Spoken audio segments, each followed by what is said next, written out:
تین رشتے بے نقاب ہو جاتے ہیں، بڑھاپے میں اولاد، مصیبت میں دوست اور غربت میں بیوی۔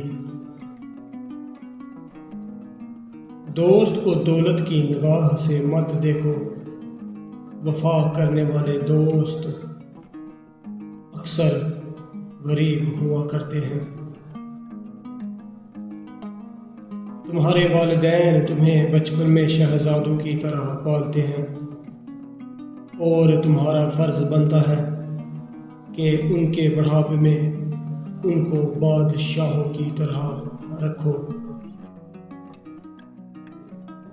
صبر ایک ایسی سواری ہے جو اپنے سوار کو گرنے نہیں دیتی، نہ کسی کے قدموں میں اور نہ کسی کی نظروں سے۔ تین لوگ جب آپ کے سامنے بات کر رہے ہوں تو انہیں مت روکیں، والدین، بچہ اور غم زدہ انسان، کیونکہ ان کا دل بول رہا ہوتا ہے۔